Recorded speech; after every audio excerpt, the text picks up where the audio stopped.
Rajesh sir வந்து தமிழ் திரையுலகத்துக்கு கிடைத்த மிகப்பெரிய ஒரு பொக்கிஷம். அவர் நம்ம இழந்துட்டோம். நடிகர் மட்டும் கிடையாது, மிகச்சிறந்த ஒரு படிப்பாளி, நல்ல படித்தவர். எனக்கு தெரிஞ்சு வந்து தமிழ் திரையுலகத்தில் அதிகமாக படித்தவர் வந்து சார்லி, ரெண்டாவது ராஜேஷ் சார் தான் நான் சொல்லுவேன். அவர் வந்து எப்படின்னா ஒரு ஹீரோ எப்படிலாம் இருக்கணும் அப்படின்ற இலக்கணத்தை உடைச்சவர். அதில் வந்து அது கண்டிப்பாக நம்ம சொல்லி ஆகும். ஏன் அப்படின்னா தன்னுடைய நடிப்பு திறனுக்கான தீனியை மட்டும் நடித்து பண்ணார். ஆபாசமான சொற்கள் பேசுறதோ, ஆபாசமான நடிப்பை வெளிப்படுத்துறதோ எதுவுமே இல்லாமல் டீசெண்டாக எல்லா படங்களும் நடிச்சாரு. அப்போ ராஜேஷ் சார் வந்து இன்னைக்கு வரையும் லைவாக இருக்கிறதுக்கான ரீசன் என்ன அப்படின்றது ஃபஸ்ட்டு பார்க்கணும். இன்னைக்கு வந்து அவர் வந்து அவருடைய காலகட்டம்லாம் சினிமா முடிஞ்சு நீங்கள் யங்ஸ்டர்கிட்ட சினிமா போனாலும் அவர் ஏன் லைவாக இருக்காருன்னா is a flexible actor to all directors. Rajesh sir வந்து இது பெரிய ரோலு, இது சின்ன ரோலு. இப்போ தர்மதுரின்னு ஒரு படம் விஜய் சேதுபதி படம் பார்த்துருப்பீங்க. அதில் வந்து ஒரு சூப்பர் ரோல் பண்ணியிருப்பார். ஒரு டிபிக்கல் ஒரு வில்லேஜுக்கு ஒரு ப்ரொஃபஸர் எப்படி இருப்பான், அந்த இந்து மதத்தை பற்றியோ கிறிஸ்தவ மதத்தை பற்றி இஸ்லாம் மதத்தை பற்றி இருக்கக்கூடிய போலி மூட நம்பிக்கைகள்லாம் எப்படி ஏமாற்றப்படுகிறதுக்கான இன்டர்வியூ யூடியூப்ல எடுத்து போட்டுக்கிட்டே இருக்குது. இந்த நுணுக்கங்கள் பற்றி நாலேஜ் இருக்கிறவங்க தான் அதில் உட்கார முடியாது. கௌரவ போஸ்ட் கிடையாது, ஒரு ஹானரி போஸ்ட் கிடையாது. அப்போ பேசிக்காக நீங்கள் படிச்சிடணும், எந்த சர்ச்சையிலும் சிக்காமல் இருக்கணும்.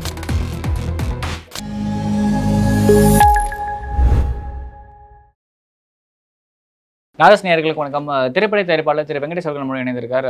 மறைந்த நடிகரும் இயக்குனருமான ராஜேஷ் அவர்கள் குறித்து அவர்களுக்கு கேட்கலாம். வணக்கம் சார். வணக்கம் சார். சார், ராஜேஷ் சார் பற்றி சொல்லுங்கள். அவர் என்ன மாதிரி விஷயங்கள்லாம் கடந்து வந்திருக்காரு, என்ன பண்ணிட்டு இருந்தார்?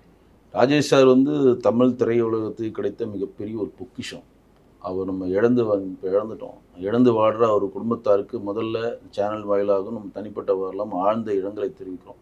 அவர் ஆன்மா சாந்தி அடைய இறைவனுடைய நிழலாட நம்ம வேண்டுகிறோம். ராஜேஷ் சார் வந்து நீங்கள் எல்லாருக்கும் நடிகராக தான் நீங்கள் பார்த்துட்ருக்கீங்க. ராஜேஷ் சார் வந்து ஒரு நடிகர் மட்டும் கிடையாது, மிகச்சிறந்த ஒரு படிப்பாளி, நல்ல படித்தவர். எனக்கு தெரிஞ்சு வந்து தமிழ் திரையுலகத்தில் அதிகமாக படித்தவர் வந்து சார்லி, ரெண்டாவது ராஜேஷ் சார் தான் நான் சொல்லுவேன். ராஜேஷ் சாரோட பேசிக்கான ஒர்க்கே என்னங்கன்னா அவர் ஒரு வாத்தியாராக இருந்தவர் தான். பேசிக்காக அவர் வந்து ஒரு டீச்சிங் ப்ரொஃபஷனில் இருந்தால் பாலச்சந்தர் மூலம் பட்டை திட்டப்பட்டு சினிமாவுக்குள்ளே வந்தார். அவர் வந்து எப்படின்னா ஒரு ஹீரோ எப்படிலாம் இருக்கணும் அப்படின்ற இலக்கணத்தை உடைச்சவர். அதில் வந்து அது கண்டிப்பாக நம்ம சொல்லி ஆகணும். ஏன் அப்படின்னா இப்போ ரஜினி அவர்களுக்கு வந்து கருப்பாக இருக்கவங்களும் நம்ம வந்து ஹீரோ ஆக முடியும்ன்ற இலக்கணத்தை உடைச்சி ரஜினி ஆனாலும் ரஜினிகிட்ட ஒரு காந்த ஈர்ப்பு சக்தி இருந்தது.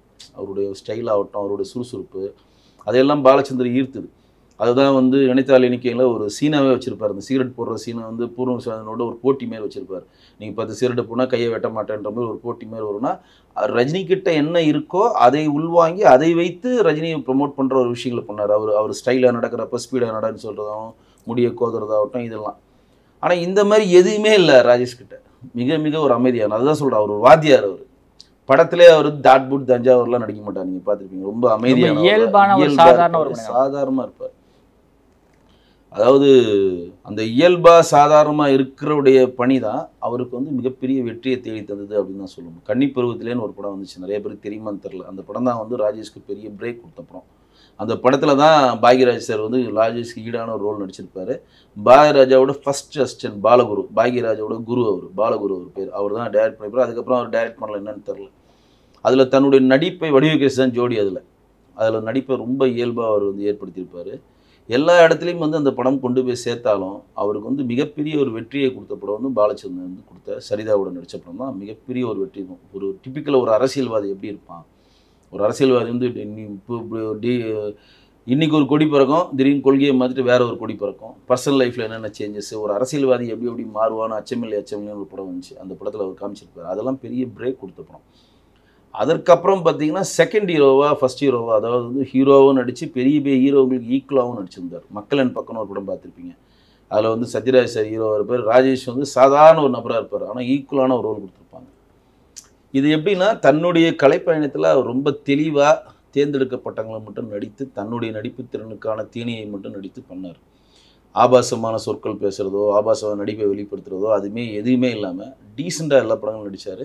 அவர் இருக்க காலகட்டத்திலே அப்பா இடங்களையும் நடிச்சிருக்காரு. இப்போ கூட லேட்டஸ்ட்டாக கூட விஜய் படத்தில் கூட நடித்தார். உங்களுக்கு அவருக்கு கிடைத்த ஒரு ரோலை சரிசமமாக பண்ணிடுவார். போலீஸ் ரோல் ஆகட்டும், ஜட்ஜஸ் ரோல் ஆகட்டும், மற்ற ரிப்போர்ட்டர் ரோல் ஆகட்டும், ரிப்போர்ட்டர் ரோல் ஆகட்டும், ரெண்டு படத்துலலாம் அவர் தான் அந்த விஷயங்கள். ரிப்போர்ட்டில் வந்து சிங்கம்புலி படத்தில் வந்து ரெட்டில் வந்து அவர் தான் அந்த கோஆர்டினேட் பண்ணுற மாதிரிலாம் பண்ணுவார். அப்போ ராஜேஷ் சார் வந்து இன்றைக்கி வரையும் லைவாக இருக்கிறதுக்கான ரீசன் என்ன அப்படின்றது நம்ம ஃபஸ்ட்டு பார்க்கணும். இன்றைக்கி வந்து அவர் வந்து அவருடைய காலகட்டம்லாம் சினிமா முடிஞ்சு இன்றைக்கி யங்ஸ்டர்கிட்ட சினிமா போனாலும் அவர் ஏன் லைவாக இருக்காருன்னா is a flexible actor to all directors. அவர் நீங்கள் ஒரு டேரக்டர்கிட்ட போயிட்டு நான் ஒரு நடிகராக ஒருத்தர் உள்ளே போயிட்டாங்கன்னா நான் ஹீரோவாக நடித்தவன், நான் அவ்வளோ பெரிய ரோல் நடித்தவன், இதுவாக அதெல்லாம் கிடையாது. இந்த ரோல் உதாரணம் சொல்கிறேன், நாகேஷ் சார் நான் அதெல்லாம் நிறைய படத்தில் பார்த்துருக்கேன். நாகேஷ் சார் வந்து இங்கே தளபதி படம் எடுத்திங்கன்னா பெரிய ஆளுமையாக மணிரத்னம் எடுத்துருப்பார், இந்த சைடு மம்முட்டி இருப்பார், இந்த மாதிரி ரஜினி இருப்பாங்க, எல்லாருமே ஆளுமையாக பெரிய பெரிய ரோல் இருப்பாங்க. இந்த நடிக்கிற எல்லா ஆளுமையோட மிகப்பெரிய ஒரு ஆளுமையான ஒரு நடிகர் யாருன்னா நாகேஷ் சார். எக்ஸ்பீரியன்ஸ்லேயும் சரி, வயசுலேயும் சரி, பெரிய பெரிய ஹிட்டு கொடுத்ததுலேயும் சரி. ஆனால் அதில் ஒரு ரோல் பார்த்தீங்கன்னா ரொம்ப சின்ன ரோலாக இருக்கும், ஒரு எடுபிடி ரோல் மாதிரி இருக்கும். இப்போ பொண்ணு கேட்க போகிறப்போ ஒரு சீன் வருவார், பாட்டு பாடுறப்போ ஒரு சீன் வருவார், அவ்வளோதான் ஒரு ரோல் இருக்கும். ஆனால் அவர் வந்து நாகேஷ் அதை ஏன் ஏற்றுக்கிட்டாரு அப்படின்னா, அதுக்கு ஒரு பேட்டியில் அவர் என்ன சொல்லுவார்னா, நடிப்புன்னு வந்துட்டால் எல்லாத்தையும் நடிக்கணும். நீங்கள் மகளிர் மட்டும் படத்தில் ஒரு பணமாக நடிச்சிருப்பார். இதுவரையும் தமிழ் திரையுலகத்தில் யாருமே பணமாக நடிச்சதில்லை, அவர் ஒரு பணமாக நடிச்சிருப்பார். அப்போ நடிப்புன்னு வந்துட்டால் எல்லாத்தையும் ஏற்றுக்கணும். அப்போ வந்து அபூர்வ சகோதரில் நாகேஷ் சாருக்கு வந்து ஒரு நெகட்டிவ் ரோல் கொடுக்குறாரு கமல். எல்லாரும் சொல்கிறாங்க, நாங்கள் நாகேஷ் பெரிய காமெடின்னு ஒரு நெகட்டிவ் ரோல் கொடுக்குறீங்க அப்படின்னு. பரவாயில்ல இருக்கட்டும் அப்படின்றாரு. நெகட்டிவ் ரோலாக நகர்ந்தாலும் அந்த நெகட்டிவே அவர் வந்து ஒரு பாசிட்டிவ் நெகட்டிவாக மாற்றுவார். அப்பு கமரை கொண்டு வந்து நிப்பாட்டுருவாங்க, என்னடா பாய் தான் இருக்குது மீதி எங்கடா அப்படின்னுவார், மீதி தேடிட்டு இருக்கோம் அப்படின்னுவாங்க. அந்த இதில் ஒரு காமெடி, அதாவது நெகட்டிவ் தான் அவர் பண்ணுறாரு. சேதுபதிக்கு பிறந்தது ரெட்டை, அதில் ஒன்று குட்டை அப்படின்னு டப்புன்னு. இது வந்து எப்படின்னா இதெல்லாம் ஸ்பாட் இன்னைக்கு வர்றது சென்ஸ் ஆஃப் ஹியூமர், அவ்வளோ பயங்கரமான சென்ஸ் ஆஃப் ஹியூமர். அப்போ என்னன்னா அதே ஃபார்முலா தான் ராஜேஷ் சார் ஃபாலோ பண்ணாரு தான் நான் இந்த உதாரணத்தை சொல்கிறேன்.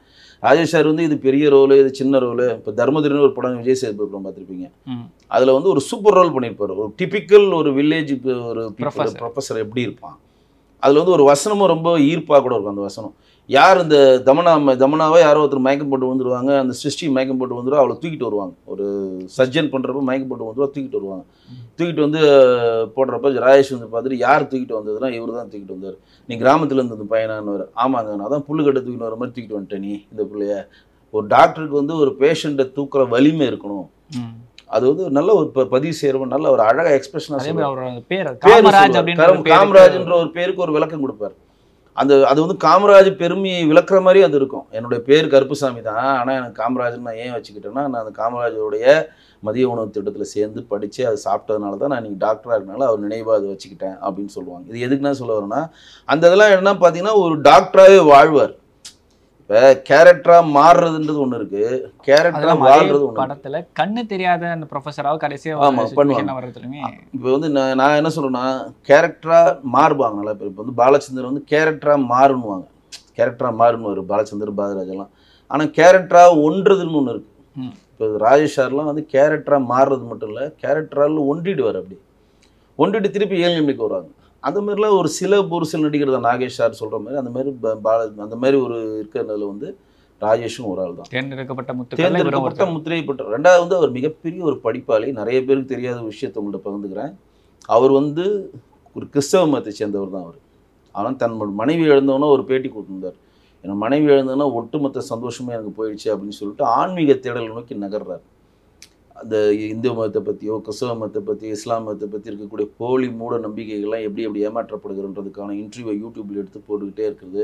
நம்ம உடலை எப்படி பேணி பாதுகாக்கணும், நம்ம உடலில் வந்து கணை என்ன பண்ணுது, கல்லீரல் என்ன பண்ணுது, நம்ம எப்படி சாப்பிட்ற முறையில் நம்ம எப்படி தப்பு பண்ணுறோம், நம்மளுடைய தட்பவெப்ப நிலைக்கு ஏற்ற மாதிரி நம்ம எப்படி உணவை உட்கொள்ளணுன்றதுக்கான அதாவது எப்படி சொல்கிறோன்னா, ஒரு கட்டத்தின் மேலே நீங்கள் நடிகராக இருந்தவங்க என்ன பண்ணுவாங்க, நடிச்சு முடிச்சு வருவாங்க, ஒரு நல்ல வீட்டை கட்டுவாங்க, பெரிய கல்யாணம் பண்ணுவாங்க, பிள்ளைக்குட்டி பெரிய வைப்பாங்க, வெளிநாடு சுற்றுவாங்க, டூர் ஜாலி மென்டாலிட்டியோடு நகருவாங்க. யாருமே பொதுநலத்தை நோக்கி நகர மாட்டாங்க. குழந்தை குட்டி பேரம் பேத்தி பேரம் நடிக்க வைப்போம், நம்ம எதோ ஒன்று பண்ணுவோம், நம்ம இன்னும் சினிமாவுக்கு என்ன பண்ணணும், அப்படி என்ன பண்ணணும், வெளில சுவிட்சர்லாந்து லண்டன் போய் டூர் போயிட்டு வருவோம். இந்த கட்டமைப்பை நோக்கி தான் நகர்ந்த எல்லா நடிகர்களையும் நான் பார்த்துருக்கேன். ஆனால் தன்னுடைய ரிட்டையர்மெண்ட், அதாவது ஒரு சினிமான்றது ஒரு சைக்கிள் தான். நீங்கள் ஆரம்பித்து நைட்டு வரையும் ஆரம்பித்து நீங்கள் 20 வயசில் ஆரம்பித்து 90 வயசில் இதெல்லாம் யாரும் நடிக்க முடியாது. ஒரு குறிப்பிட்ட டைம் தான் சினிமா அவங்களுக்கு கை கொடுக்கும். ரஜினி மாதிரி எம்ஜிஆர் மாதிரிலாம் ரேராக ஒரு நட்சத்திரங்கள் தப்பிப்பாங்க தவிர எல்லாருக்கும் ஒரு குறிப்பிட்ட சைக்கிளை தாண்டி வர முடியாது. இப்போ மோகன் வந்து வெள்ளி விழா நாயகன் இருந்தார், அவர் வெள்ளி விழா நாயகன் இன்றைக்கி எப்படி இருக்காரா? ராமராஜன் வந்து ஒரே நாளில் 27 படம் புக் ஆச்சு அவருக்கு. இன்றைக்கி அப்படி எப்படி இருக்காரா? ஒரு குறிப்பிட்ட டைம் தான் சினிமா எல்லாருக்குமே கை கொடுக்கும். எக்ஸ்பென்ஷனாக யாரோ ஒருத்தர் இருப்பாங்க, கமல், ரஜினி, எம்ஜிஆர், சிவாஜின்னு இருப்பாங்க, அதை நம்ம கணக்கிட தேவையில்லை. ஆனால் அந்த இதை தாண்டினோன்னா அவங்க பொதுநலை நோக்கி நகர்றாங்களான்னு கேட்டால் நகர மாட்டாங்க. இப்போ நான் ரிட்டையர்மெண்ட் ஆனேன்னு சொன்னேன், 2-3 நடிகர் பேர் சொன்னால் சில பேர் சொல்ல விரும்பலை. அவங்களாம் நடிப்பு திறனை விட்டு சமுதாய பணி எதனா ஒன்று செய்கிறாங்கன்னு பார்த்தீங்கன்னா எதுவுமே கிடையாது. நீங்கள் சமுதாய பணினா நீங்கள் என்ன நினைக்கிறீங்க? போய் மண்ணை வெட்டி விட்டு வயலில் வேலை பார்க்கணும், பொதுக்குளத்தை வெட்டணும், நம்ம வந்து காக்காக்கு சோறு வைக்கணும், நம்ம வந்து ரோடு போடுறப்ப நம்ம வந்து நம்மளால் முடிஞ்ச உதவி பண்ணணும், அதை பண்ணணும், இதை பண்ணணும். அதில் மட்டும் சமுதாய பணி இல்லை. உங்கள் உடலை எப்படி பேச்சுக்கணும், நம்ம எப்படி மூட நம்பிக்கை மூலம் மதங்களை ஏமாற்றுகின்றன, நம்ம எப்படி வாழ்வியலை செம்மைப்படுத்திக்கணும், நம்ம ஃப்யூச்சரை எப்படி வடிவமைச்சிக்கணுன்றதுக்கான பெரிய பெரிய ஆட்களில் அதற்கான வல்லுநர்களை தேடி கண்டுபிடிச்சி அதை எடுத்து பேட்டி போட்டு அதை வந்து யூடியூப்பில் டெய்லி ஒரு இன்டர்வியூ பண்ணியிருந்தார். இது மட்டும் இல்லாமல் தமிழ்நாடு திரைப்படக் கல்லூரி, ஃபிலிம் இன்ஸ்டியூட் ஆஃப் தமிழ்நாடு இருக்குது பார்த்தீங்களா, தரமணியில் இருக்குது பாருங்கள். அங்கே தான் எல்லா ஆர் உதயகுமார்லேருந்து ஆர்கே செல்வமணிலேருந்து கேஎஸ் திவார்லேருந்து எல்லாருமே திரைப்படக் கல்லூரி மாணவர்கள் தான். ஊமை வழியில் எடுத்த அரவிந்தராஜிலேருந்து ஆபாவனிலேருந்து எல்லாமே அந்த திரைப்படக் கல்லூரியினுடைய பிரின்சிபலாக அவர் இப்போ வந்தார். தமிழ்நாடு கவர்மெண்ட் அவர் நியமிச்சிருக்கு. இப்போ அவர் இறக்குற வரையும் அதில் தான் இருக்கிறார். அப்போ வந்து திரைப்படக் கல்லூரிக்கு வந்து உங்களுக்கு வந்து பிரின்சிபலாவோ திரைப்படக் கல்லூரியில் உங்களுக்கு பெரிய பொறுப்பு ஒன்று கொடுக்கணும்னா பேசிக்காக உங்கள்கிட்ட என்ன இருக்குன்னா அடிப்படையாக நீங்கள் படிச்சிருக்கணும்.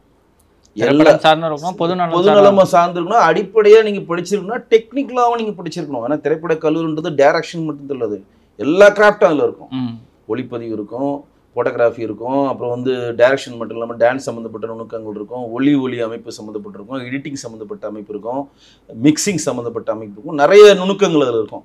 இந்த நுணுக்கங்கள் பற்றி நாலேஜ் இருக்கிறவங்க தான் அதில் உட்கார முடியாது. அது கௌரவ போஸ்ட் கிடையாது, அது ஹானரி போஸ்ட் கிடையாது. அப்போ பேசிக்காக நீங்கள் படிச்சிடணும், எந்த சர்ச்சையிலையும் சிக்காமல் இருக்கணும். இப்போ ராஜேஷ் சார் வந்த பிறகு உங்களுக்கு ஒரு மிகப்பெரிய ஒரு விஷயத்த பண்ணியிருக்காரு. இங்கே நிறைய திரையுலகத்தை சேர்ந்தவங்களும் தெரிஞ்சுக்கணும், மக்களும் சொல்கிறது கண்டிப்பாக தெரிஞ்சுக்கணும். ராஜேஷ் சார் தமிழ்நாடு திரைப்பட கல்லூரியில் இருக்கிறப்போ தான் தமிழ்நாடு கவர்மெண்ட் கிட்டத்தட்ட நம்ம அந்த இவிபி பக்கத்தில் இருக்கக்கூடிய ஒரு இடத்துல பூந்தமல்லி தாண்டி 1000 கோடி ரூபா புதிய திரைப்பட நகரம் கட்டுறதுக்கான நிதியை ஒதுக்கியிருக்கு. இப்போ தான் ரீசெண்டாக பண்ணிட்டு இருக்கேன். அது பிரின்சிபல் இருக்கப்போ தான் எல்லாரும் கேட்டாங்க. அது வந்து முதல்ல ஜேஜே திரைப்பட கல்லூரி ஆச்சு, அப்போ எம்ஜிஆர் திரைப்பட கல்லூரியாக மாறிடுச்சு. அந்த இடத்த நீங்கள் இன்னும் பண்ணுங்க, அந்த இடத்தையும் இன்னும் மேம்படுத்தலாமே. ஏன்னா ஒரு பெரிய பொருள் செலவில் அது மேம்படுத்துகிறாங்க கலைஞர் பீரியடில். இன்றைக்கி அது பெருசாக யாரும் யூஸ் பண்ணுறதில்ல. ஏன் பெருசாக யாரும் யூஸ் பண்ணுறதில்லைன்னா இன்றைக்கி அதையெல்லாம் தாண்டி பெரிய கட்டமைப்பை நோக்கி நிறைய அரங்குகள் வந்துருச்சு. இன்றைக்கி ராமோஜிராவ் சிட்டி ஆகட்டும், அன்னபூர்ணா சிட்டி ஆகட்டும், இந்த சைடு அம்மா கேரளா போனீங்கன்னா அம்மாவாகட்டும், மோஸ்ட்லி வந்து தெலுங்கில் ஹைதராபாத் தான் எல்லாருமே போகிறாங்க. என்னென்னா ராமோஜிராவ் சிட்டின்றது பெரிய வேர்ல்டில் இருக்க நம்பர் 1 பெரிய சிட்டியாக இருக்குது. இன்றைக்கி பாகுபலி எடுத்து எல்லா பெரிய பெரிய படம், ரஜினி படம், கமல் படங்கள் எல்லாமே ஒரு ஷாட் எடுக்கிறாங்க, எல்லாமே அங்கே தான் எடுக்கிறாங்க. குறைந்த பட்ஜெட்டில் வேணால் கேரளா போயிடுறாங்க, அம்மா போயிடுறாங்க. ஏன்னா இங்கே இருக்கக்கூடிய பெரிய பெரிய ஃப்ளோர்ஸ்லாம் மூடப்பட்டது. ஏவிஎம் மூடப்பட்டாங்க, விஜயவாணி மூடிடுச்சு, எல்லாமே இங்கே இருக்கக்கூடிய சிட்டியில் இருக்கக்கூடிய பெரிய ஸ்டுடியோஸ் எல்லாம் மூடப்பட்டோன்னா எல்லாமே அவுட்ரு இவிபி நோக்கி தான் நகர்றாங்க. ஏன்னா ஒரே நேரத்தில் 25 ஃப்ளோர் இருக்குது. இந்த சைடு கோகுலம் ஒன்று இருக்குது. இப்படி இருக்கிறப்ப அதெல்லாம் விலைகள் அதிகமாக இருக்குது, பணம் அதிகமாக கொடுத்து சின்ன ஒரு சாதாரண ஒரு தயாரிப்பாளர்களுக்கான ரெண்ட் அங்கே கொடுக்க முடியலன்றப்ப தமிழ்நாடு கவர்மெண்ட் வந்து இதுமாரி ஒரு அந்த ஈக்குவலைஸான ஒரு திரைப்பட நகரத்தை உருவாக்கணும் தான் 1000 கோடி ஒதுக்கி அதற்கான பூர்வாங்க வேலை பண்ணுறாங்க. அது ராஜேஷ் அவர்கள் வந்து திரைப்பட கல்லூரியினுடைய முதல்வராக இருக்கப்ப தமிழ்நாடு கவர்மெண்ட்டில் ஏற்கப்பட்ட ஒரு நல்ல விஷயம். இது நிறைய பேருக்கு இங்கே தெரியுமான்னு தெரியல. அப்போ திரைப்படத்துறையில் இருக்கக்கூடிய எல்லா கிராஃப்டையும் பற்றி முழுமையாக அவருக்கு தெரியுது. அரசியல் ரீதியான நகர்வுகள் தான். அவர் அரசியலுக்கு என்றைக்குமே போல அரசியலை பற்றி பொதுவெளியில் எங்கேயுமே அவர் பேசுனதில்லை. சித்த மருத்துவத்தை நோக்கி நகர்றாரு. அட் த சேம் டைம் வந்து நம்ம வந்து இங்கிலீஷ் மெடிசன்னா எப்படி நமக்கு வந்து எதிர்வினை ஏற்படுதுன்ற விழிப்புணர்வை ஏற்படுத்துகிறாரு. சாமிகள்னு சொல்லி எப்படி நம்மளை ஏமாத்துறாங்க, நம்ம கிறிஸ்தவ மதத்தையும் சொல்கிறாரு, இந்து மதத்தையும் சொல்கிறாரு, இஸ்லாம் அந்த மாதிரி சொல்லி நம்ம எப்படி ஏமாற்ற போகிறோன்ற ஒரு விழிப்புணர்வு ஏற்படுத்துகிறாரு. நம்ம சாப்பிட்ற பொருள்கள் என்னென்ன பொருளை சாப்பிடணுன்ற ஒரு விழிப்புணர்வு ஏற்படுத்துகிறாரு. இந்த மாதிரி ஒரு பொதுநல நோக்கோடு அவர் வந்து இருந்ததுனால தான் இன்றைக்கி வந்து எல்லாருமே ஒரு இழப்பை நோக்கி சந்திக்கிறப்ப நம்ம ஒரு கஷ்டமான நிலையை நோக்கி நகர்றோம். ஏன்னா ஒரு சக மனிதனா தான் ஒரு தன்னுடைய ரிட்டையர்மெண்ட் காலத்தை மக்களுக்கு பயனுள்ள விஷயமா கொடுக்கணும்னு நினைக்கிறதே ஒரு பெரிய ஒரு சந்தோஷம் தான். ஏதோ வந்தால் நடித்தோம், பணம் சம்பாரித்தோம், ஏதோ பண்ணணும்னு போகாமல் தம் ரிட்டைர்மெண்ட்டில் நமக்கு ஏதோ ஒரு நல்ல விஷயங்கள் உங்களுக்கு செய்யணும் அப்படின்னு நினைக்கிறாங்களே. தான் பெற்ற இன்பம் பெருக வைக்க மாதிரி எனக்கு என்னென்ன நாலேஜ் கிடச்சிருக்கோ அதை நான் ஸ்ப்ளிட் பண்ணி கொடுக்கணும்னு நினைக்கிறதே ஒரு நல்ல நோக்கு தானே. ரெண்டாவது ராஜேஷ் சார்ட்ட ஒரு பெரிய ப்ளஸ், அவர் எந்த சர்ச்சையிலும் சிக்காதவர், எந்த கிசுகிசிலையும் இதுவரையும் அவர் சிக்கினதே இல்லை. அவர் பண்ண பெரிய தப்பு ஒன்று என்னோட கணிப்பில் பார்க்குறேன்னா தன்னுடைய மகனை வைத்து அவர் சொந்த படம் எடுத்தார். அதை வந்து பெருசாக அதுக்கு பொருளாதார ரீதியாக அவர் வீழ்ந்தார்.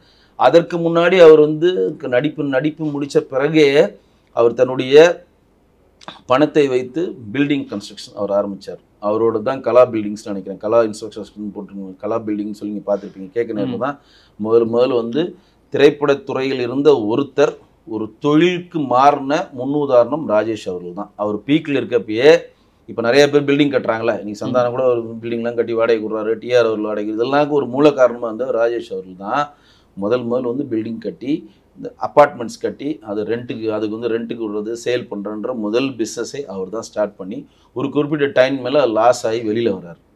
வெளில வந்து அவர் இன்னொரு பிஸ்னஸும் பண்ணுறாரு, நிறைய பேருக்கு தெரியாது. இன்றைக்கு வந்து தமிழ்நாட்டில் இருக்கக்கூடிய தென் மாநிலங்களுக்காகவும் மற்ற மாநிலங்களுக்கெல்லாம் பஸ்ஸு செல்கிறப்ப சாதாரண ஒரு கழிப்பறை கூட சுத்தம் இல்லாமல், சாப்பாடு சுத்தம் இல்லாத சில ஹோட்டலில் நிப்பாட்டுவாங்க. நீங்கள் பார்த்துருப்பீங்க. நாங்களாம் சின்ன பிள்ளையில் போகிறப்ப பார்ப்போம், கழிப்பறை சுத்தமாக இருக்காது, ஹோட்டல் அட்மாஸ்பியர் நல்லா இருக்காது, ஆனால் விலை அதிகமாக இருக்கும். வேறு வழியில் அந்த பக்கம் காடாக இருக்கும், அந்த பக்கம் போனால் நீங்கள் 3 மணி நேரம் கழிச்சு தான் திருச்சி வரும். இப்போ நீங்கள் விக்கிரவாண்டில் சாப்பிடாம விட்டிங்கன்னா திருச்சி போகிறதுக்கு 3 மணி நேரம் ஆகும்.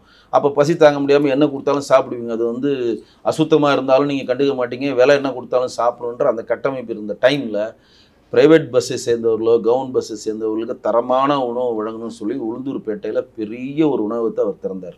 இது நிறைய பேருக்கு தெரியாது. பெரிய உணவகத்தை திறந்து அங்கே இருக்கக்கூடிய government bus, private set parking facilities இன்றைக்கி இருக்குது பாருங்கள். இன்றைக்கி வந்து அடையார் ஆனந்த பவனுடைய சேர்த்து பல உணவகங்களுடைய பெட்ரோல் பங்கோடு இருப்பாருங்க. பாரத் பெட்ரோல் பங்களும் அடையார் ஆனந்த பவனும் சேர்ந்துருக்கு. இதற்கெல்லாம் முன்னுதாரணமாக வித்திட்டவர் ராஜேஷ் அவர்கள்.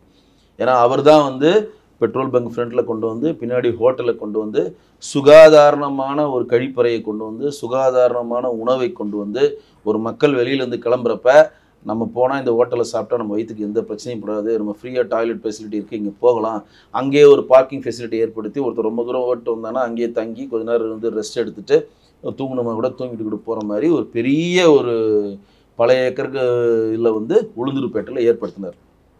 இதெல்லாம் வந்து அவருக்கு, இதெல்லாம் வந்து மக்களுக்கு தெரியாத விஷயங்கள் சொல்கிறேன்.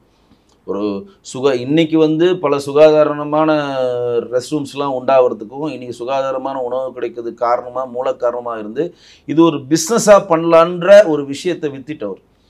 அப்போ என்ன பண்ணுவாங்க, அதிகபட்சம் இந்த ஹோட்டல் நிப்பாட்டுவாங்க, இன்னும் சிட்டிக்குள்ளே போனால் ஒரு ஹோட்டல் நிப்பாட்டுவாங்கன்றப்போ இது ஒரு பிஸ்னஸாக பண்ணலாம், எல்லா வண்டியும் பார்க்கிங் ஃபெசிலிட்டியாக இந்த வண்டி இவ்வளோ வண்டி பார்க் பண்ணலாம், இவ்வளோ பேர் ஹோட்டல் சாப்பிட்றதுக்கான இவ்வளோ பெரிய ஹோட்டல் இருக்குது, பெட்ரோல் வேணும்னா ஃப்ரண்ட்லேயே பெட்ரோல் போட்டுக்கலாம், டிரைவர் ரொம்ப நேரம் ஓடிட்டு வந்தாரா கொஞ்சம் நேரம் ரெஸ்ட் எடுக்க போகிறதுக்கான ரெஸ்ட் ரூமு, ஒரு கெஸ்ட் ரூமு ஒன்று பண்ணிக்கலாம், அதுக்கப்புறம் அவங்க போகிறாங்களா இப்படின்ற ஒரு விஷயம் இருக்கிறப்ப தான் இவங்க வந்து இந்த கண்டக்டரும் டிரைவருங்க என்ன பண்ணுவானுங்க, அவங்களுக்கு ஃப்ரீயாக சாப்பாடு கிடைக்கிது, ஃப்ரீயாக 100 ரூபா 200 ரூபா கொடுக்குறான்னு ஒரு பாடாவது ஹோட்டல் நிப்பாட்டினா பாருங்கள். இது எல்லாத்தையும் அவர் ஒடிச்சார். அப்போ தான் அங்கே வரப்போ கவர்மெண்ட்டே சொல்லுது நல்லா இருக்குது அந்த ஹோட்டல், எல்லாரும் சொல்கிறாங்க, பப்ளிக்கே கேட்குறாங்க இந்த ஹோட்டலில் நிப்பாட்டுங்க அங்கே போங்க அப்படின்னு கேட்குறதுக்கான ஒரு சூழ்நிலையை ஏற்படுத்தினார். அப்போ முதல் வந்து படத்தில் இருந்து பணம் சம்பாதிக்கிறப்பே பிஸ்னஸில் ஏற்படுத்தினவர் ராஜேஷ். அதே மாதிரி இந்த மாதிரி ஒரு மோட்டல்னு சொல்லுகிற கழிவறைகள்லாம் சுத்தமாக கொடுக்கக்கூடிய ஹைவேஸில் இருக்கக்கூடிய ஹோட்டலை ஆரம்பித்ததுக்கான வித்திட்டவரும் அவர் தான். மூணாவது, தன்னால் முடிந்த பங்களிப்பை மக்களுக்கு சொல்லணும்னு சொல்லி யூடியூப் மூலம் விழிப்புணர்வை ஏற்படுத்துவரும் அவர் தான். அது மட்டும் இல்லாமல் இன்றைக்கி வந்து 1000 கோடி மதிப்புள்ள ஃபிலிம் சிட்டி உருவாவதற்கு காரணமாக இருந்த கோரிக்கையும் அவருக்கு தான். நாலாவது நான் என்ன சொல்ல விரும்புகிறேன்னா, மனிதநேயமாக நல்ல மகனாக பிறந்து நல்ல கேரக்டரில் நடந்து நல்ல பெயரை எடுத்து நல்லபடியாக அவர் மறைந்திருக்கிறார். அவர் ஆத்மா சாந்தி அடையும். Thank you sir.